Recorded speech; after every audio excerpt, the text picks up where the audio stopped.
মক্কার অন্ধকার রাত যেন নিঃশব্দ মৃত্যু। কুরাইশ নেতারা প্রচণ্ড ষড়যন্ত্র বা মিটিং করেছিলেন, জড়ো হয়ে বলল আজই শেষ করে দেব মোহাম্মদকে। কিন্তু সেই রাতেই আসমান থেকে নাজিল হলো ওহী, এসে বলল, হে রাসূল, তারা ষড়যন্ত্র করছে, আপনি আজ রাতেই বেরিয়ে যান। মোহাম্মদ রসুলুল্লাহ সাল্লাল্লাহু তাআলা আলাইহি ওয়াসাল্লাম তৎক্ষণাৎ রওনা দিলেন তার ভালোবাসার প্রিয় সাথী আবু বকর রাজিয়ের কাছে। জানেন, খবর শুনে আবু বকর কান্না চেপে রাখতে পারলেন না। বললেন, ইয়া রাসূলাল্লাহ, আমি কি আপনার সাথে যাবার সঙ্গী হতে পারব?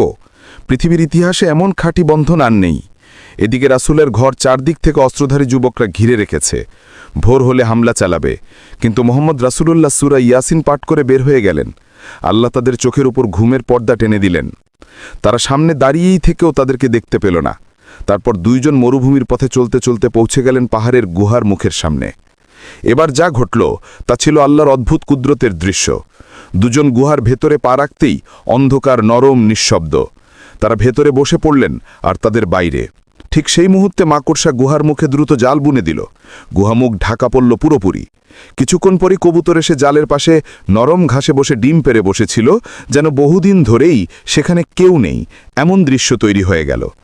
এদিকে আবু জাহালের লোকেরা তরোয়াল হাতে নিয়ে পাহাড় খুঁজতে খুঁজতে গুহার মুখে এসে দাঁড়ালো। এক সৈন্য সামনে তাকিয়ে বলল, থামো থামো, এই গুহায় কেউ ঢুকতে পারে না। দেখো, জালটা অক্ষত, যদি কেউ যেত জাল ছিঁড়ে যাওয়ার কথা। আর দেখো, কবুতর বাসা বেঁধেছে, যারা ঢোকার চেষ্টা করত তারা এগুলো ভেঙে দিত।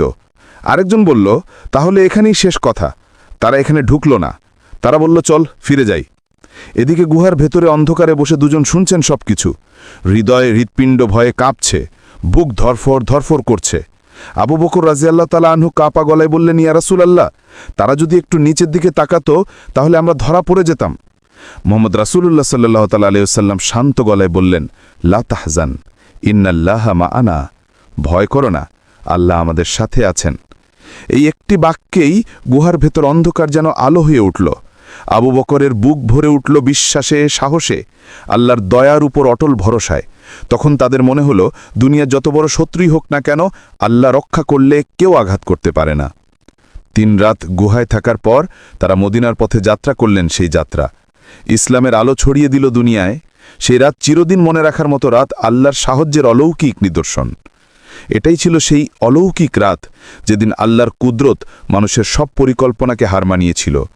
যদি এই ইতিহাস আপনাদের একবারের জন্য বুক কাঁপিয়ে দেয়, যদি আল্লাহর আদর্শ আর রহমত হৃদয়টাকে নরম করে দেয়, তাহলে প্রিয় দর্শক, ভিডিওটাকে একটি লাইক করে ঈমানদার বান্দাদের কাছে শেয়ার করে দিন, যেন তারাও ইলাতের ঈমান জাগানো ঘটনা জানতে পারে। কমেন্টে একটি সুবহানাল্লাহ লিখে রাখুন।